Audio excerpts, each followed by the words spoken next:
ವಸತಿ ಶಾಲೆ ಗುತ್ತಿಗೆ ಕಾರ್ಮಿಕರನ್ನು ಖಾಯಂಗೊಳಿಸಲು ಆಗ್ರಹ. ಏಪ್ರಿಲ್ 15ರಂದು ಬೆಂಗಳೂರು ಫ್ರೀಡಂ ಪಾರ್ಕ್ನಲ್ಲಿ ರಾಜ್ಯ ಮಟ್ಟದ ಪ್ರತಿಭಟನೆ.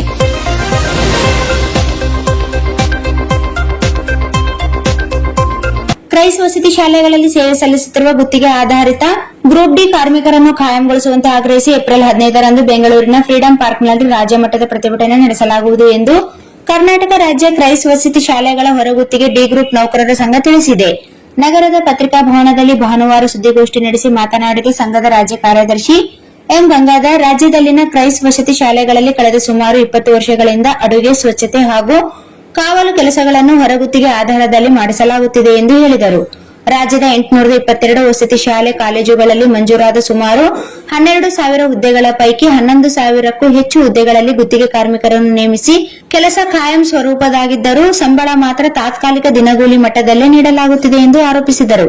ಇದೇ ಕೆಲಸ ಮಾಡುವ ಕಾಯಂ ನೌಕರರಿಗೆ ತಿಂಗಳಿಗೆ 35,000ಕ್ಕಿಂತ ಹೆಚ್ಚು ವೇತನ ಹಾಗೂ ಭತ್ಯೆಗಳು ದೊರೆಯುತ್ತವೆ. ಆದರೆ ಮುಖ್ಯ ಅಡುಗೆದಾರರಿಗೆ 13,300 ರೂಪಾಯಿ, ಅಡುಗೆ ಸಹಾಯಕರಿಗೆ 12,200 ರೂಪಾಯಿ ಹಾಗೂ ಸ್ವಚ್ಛತಾ ಕಾವಲು ಸಿಬ್ಬಂದಿಗೆ 11,700 ರೂಪಾಯಿ ಮಾತ್ರ ನೀಡಲಾಗುತ್ತಿದೆ. ಯಾವುದೇ ಭತ್ಯೆಗಳು ನೀಡಲಾಗುತ್ತಿಲ್ಲ. ಆನೆ ಎಷ್ಟು ಕೆಲಸ, ಅಡಿಕೆ ಎಷ್ಟು ಸಂಬಳ ಎಂಬ ಪರಿಸ್ಥಿತಿ ನಿರ್ಮಾಣವಾಗಿದೆ ಎಂದು ಅವರು ಆಕ್ರೋಶ ವ್ಯಕ್ತಪಡಿಸಿದರು. ವಸತಿ ಶಾಲೆಗಳ ಹೊಸ ಕಟ್ಟಡ ನಿರ್ಮಾಣ ಹಾಗೂ ಮೂಲಸೌಕರ್ಯ ಅಭಿವೃದ್ಧಿಗೆ ಸಾವಿರಾರು ಕೋಟಿ ರೂಪಾಯಿ ವೆಚ್ಚ ಮಾಡುತ್ತಿರುವ ಸರ್ಕಾರ ಕಾರ್ಮಿಕರಿಗೆ ಕಾನೂನುಬದ್ಧ ವೇತನ ನೀಡುತ್ತಿಲ್ಲ. ರಾಜ್ಯದ ಸುಮಾರು 2 ಲಕ್ಷ ವಿದ್ಯಾರ್ಥಿಗಳ ಶಿಕ್ಷಣ ವ್ಯವಸ್ಥೆಯಲ್ಲಿ ಕಾರ್ಮಿಕರ ಶ್ರಮ ಪ್ರಮುಖವಾದರೂ ಕಡಿಮೆ ಸಂಬಳದಿಂದ ಕುಟುಂಬಗಳು ಸಂಕಷ್ಟ ಅನುಭವಿಸುತ್ತಿವೆ ಎಂದು ಹೇಳಿದರು.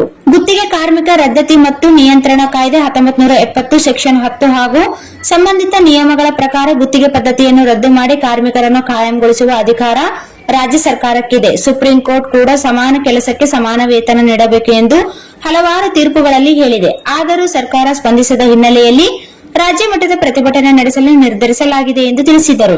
ಏಪ್ರಿಲ್ 15ರಂದು ಬೆಳಗ್ಗೆ 11 ಗಂಟೆಗೆ ಬೆಂಗಳೂರಿನ ಫ್ರೀಡಂ ಪಾರ್ಕ್ನಲ್ಲಿ ನಡೆಯುವ ಪ್ರತಿಭಟನೆಯಲ್ಲಿ ರಾಜ್ಯದ ಮೊರಾರ್ಜಿ ದೇಸಾಯಿ, ಕಿತ್ತೂರು ಚೆನ್ನಮ್ಮ, ಡಾ ಬಿಆರ್ ಅಂಬೇಡ್ಕರ್, ಏಕಲವ್ಯ ಹಾಗೂ ಅಟಲ್ ಬಿಹಾರಿ ವಾಜಪೇಯಿ ವಸತಿ ಶಾಲೆ ಕಾಲೇಜುಗಳ ಅಡುಗೆ, ಸ್ವಚ್ಛತೆ ಹಾಗೂ ಕಾವಲು ಗುತ್ತಿಗೆ ಕಾರ್ಮಿಕರು ಭಾಗವಹಿಸುವಂತೆ ಅವರು ಮನವಿ ಮಾಡಿದರು. ಪ್ರಮುಖ ಬೇಡಿಕೆಗಳು: ರಾಜ್ಯದ ಎಲ್ಲಾ ಕ್ರೈಸ್ತ ವಸತಿ ಶಾಲೆಗಳ ಹೊರಗುತ್ತಿಗೆ ಕಾರ್ಮಿಕರನ್ನು ಕಾಯಂಗೊಳಿಸಬೇಕು. ಕಾಯಂಗೊಳಿಸುವ ತನಕ ಸಮಾನ ಕೆಲಸಕ್ಕೆ ಸಮಾನ ವೇತನವಂತೆ ತಿಂಗಳಿಗೆ 35,000 ರೂಪಾಯಿ ಪಾವತಿಸಬೇಕು. ಸಿಬ್ಬಂದಿ ಕೊರತೆ ನಿವಾರಿಸಿ ಹೆಚ್ಚುವರಿ ಕಾರ್ಮಿಕರನ್ನು ನೇಮಿಸಬೇಕು. ಕಾರ್ಮಿಕರ ಮಕ್ಕಳಿಗೆ ವಸತಿ ಶಾಲೆಗಳಲ್ಲಿ ಶಿಕ್ಷಣ ಕಲ್ಪಿಸುವ ವ್ಯವಸ್ಥೆ ಮಾಡಬೇಕು. ವಾರದ ರಜೆ, ರಾಷ್ಟ್ರೀಯ ಹಾಗೂ ವೈದ್ಯಕೀಯ ರಜೆಗಳನ್ನು ಜಾರಿಗೆ ತರಬೇಕು. ಕಡಿಮೆ ವೇತನ ಪಾವತಿಸಿದ ಅವಧಿಯ ಆರಿಯರ್ಸ್ ಹಣವನ್ನು ನೀಡಬೇಕು. ಈ ಸಂದರ್ಭದಲ್ಲಿ ಹುಸೇನಪ್ಪ, ಶಿವರಾಜ್ ಆಲ್ಕೋಟ್, ಬಸವರಾಜ್, ದೇವೇಂದ್ರಪ್ಪ, ಜಹೀರುದ್ದೀನ್ ಸೇರಿದಂತೆ ಇತರರು ಇದ್ದರು.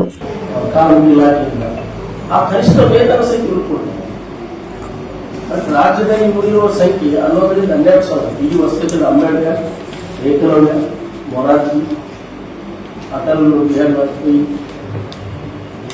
ಇತರೆಲ್ಲ ಹೆಸರೇ. ಅಂಬೇಡ್ಕರ್ ವಸತಿ ಶಾಲೆ,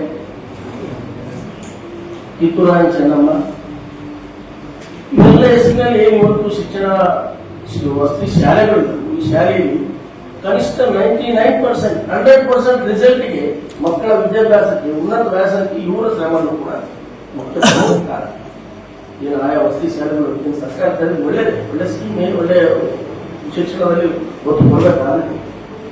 ಆದರೆ ಮೂಲದಲ್ಲಿ ಅಡಿಗೆ ಬಡಿಸೋರು, ಸ್ವಚ್ಛತೆ ಮಾಡೋರು, ಕಾವಲು ಕಾಯೋರು, ರಾತ್ರಿ ಆದರೂ ವಸತಿ ಶಾಲೆ ಮಹಿಳೆಯರಿಗೆ, ಪುರುಷರು, ಬಾಲಕರಿಗೆ, ಬಾಲಕಿಯರು. ಹಾಗಾಗಿ ಇವ್ರನ್ನ ಕಡೆಗಣಿಸಿದ್ರು ಸರ್ಕಾರ. ಏನಿವತ್ತು ಕಾಯಿ ಮಾಡಬೇಕಾಗಿದೆ, ಕಾಯಿ ಮಾಡಿ ಹಂಗೆ ಮುಂದುವರೆದು ಗುತ್ತಿಗೆ ಆಧಾರದಲ್ಲಿ ಮುಂದುವರಿಸಿದ್ದಾರೆ. ಈ ಸಮಾನದಲ್ಲಿ ಸಮಾನ ವೇತನ ಸಹಿತ ಇರ್ತಿಲ್ಲ. ಅಲ್ಲಿ ಕೆಲವು ಪರ್ಮನೆಂಟ್ ವರ್ಕರ್ಸ್ ಇದ್ದಾರೆ. ಸುಪ್ರೀಂ ಕೋರ್ಟ್ ಏನ್ ಹೇಳ್ತದೆ, ಪರ್ಮನೆಂಟ್ ವರ್ಕರ್ ಏನ್ ಕೆಲಸ ಮಾಡ್ತಿದ್ರು ಅವರಷ್ಟೇ ಇವರು ಕೆಲಸ ಅವ್ರಿಗಿಂತ ಹೆಚ್ಚು ಕೆಲಸ ಮಾಡ್ತಾರೆ. ಆದ್ರೆ ಸಮಾನ ಸಮಾನ. Sagar DTP centre.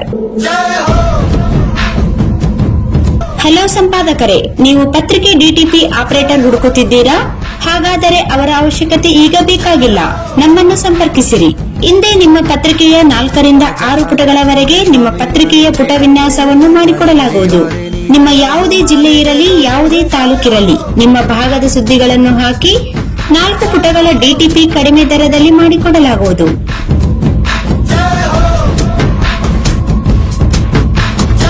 ಹಿಂದೆ ಸಂಪರ್ಕಿಸಿ.